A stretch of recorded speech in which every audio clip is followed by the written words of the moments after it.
नमस्कार। आज हम बात करने वाले हैं दुनिया के सबसे लंबे समय तक चलने वाले राजवंशों में से एक की, मेवाड़ का गोहिल राजवंश।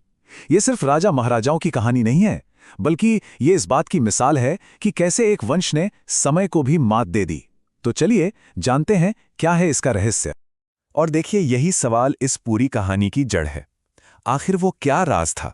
वो कौन सी नींव थी जिस पर 13 सदियों की एक मजबूत इमारत खड़ी रही? आज हम इसी सवाल का जवाब ढूंढने की कोशिश करेंगे। इस पूरी पड़ताल के लिए जो ऐतिहासिक जानकारी है वो हमने सारांश दस्तावेज से ली है। यही हमें मेवाड़ के गौरवशाली इतिहास की पर्दे खोलने में मदद करेगा। हर महान कहानी की एक शुरुआत होती है, तो चलिए सबसे पहले चलते हैं एकदम शुरुआत में कि इस महान राजवंश की नींव पड़ी कैसे और कब।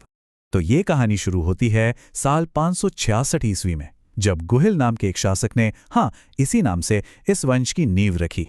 तो 566 ईस्वी में स्थापना हुई और इसके करीब 80 साल बाद हमें मिलता है 646 ईस्वी का सामोली शिलालेख। ये समझिए कि ये हमारी जानकारी का सबसे पुराना, सबसे पक्का सोर्स है। और फिर आता है 734 ईस्वी। ये वो तारीख है जिसने, आप कह सकते हैं, इस वंश की तकदीर और तस्वीर दोनों ही बदल दी, जब बप्पा रावल ने चित्तौड़ पर कब्जा किया। अच्छा, राजवंश की शुरुआत तो हो गई, पर यह राज किस जमीन पर किया गया? चलिए अब थोड़ा मेवाड़ के बारे में जानते हैं। जरा इस नंबर पर गौर कीजिए, 24। ये कोई मामूली आंकड़ा नहीं है, ये गुहिल वंश की कुल शाखाओं की संख्या है।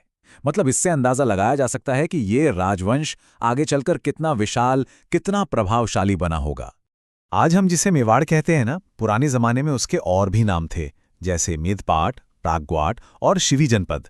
ये नाम बताते हैं कि इस इलाके की जड़ें इतिहास में कितनी गहरी हैं। अब आते हैं कहानी के उस किरदार पर, उस नायक पर जिसने गुहिल वंश को सिर्फ एक राजवंश नहीं, बल्कि एक ऐसी शक्ति बनाया जिसे हराना मुश्किल था।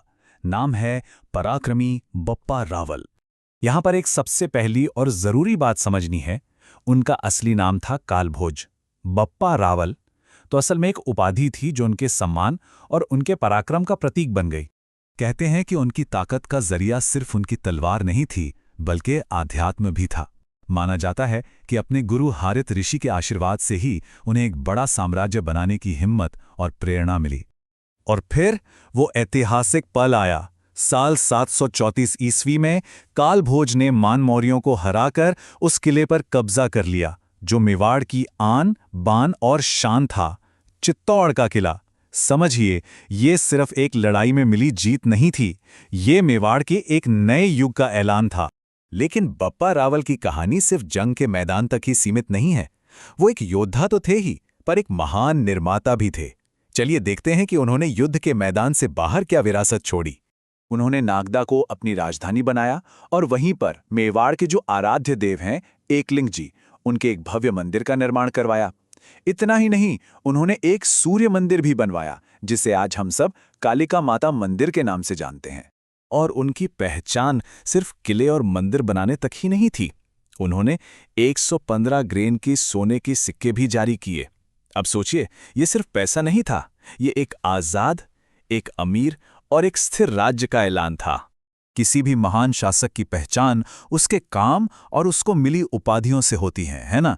तो आइए देखते हैं कि इतिहास ने बप्पा रावल को किन किन नामों से याद रखा है। उनके पराक्रम की गूंज तो इन उपाधियों में साफ सुनाई देती है। हिंदू सूरज, मतलब अपने लोगों के लिए उम्मीद की एक किरण। राजगुरु, यानी आने वाले शासकों के लिए एक मिसाल। और चकवे, जिसका मतलब है चारों दिशाओं को जीतने वाला। ये सिर्फ शब्द नहीं है, ये उनके कद का सबूत है। देखिए, इतिहासकार सीवी वैद्य ने तो उनकी तुलना यूरोप के महान योद्धा चार्ल्स मार्टेल से की है। वही चार्ल्स मार्टेल जिसने उस दौर में यूरोप में मुस्लिम आक्रमणों को रोका था। तो ये तुलना हमें समझाती है कि भारतीय सीमाओं के बाहर भी उनका महत्व कितना बड़ा था। तो हम वापस उसी सवाल पर आते हैं, आखिर एक इंसान के काम कैसे सदियों तक चलने वाली विरासत की नींव रख देते हैं? बप्पा रावल की कहानी हमें इसका जवाब देती है। सैन्य जीत, कुशल निर्माण और एक मजबूत सांस्कृतिक पहचान, शायद यही वो नींव है जिस पर 1300 साल लंबा एक साम्राज्य खड़ा हो सका।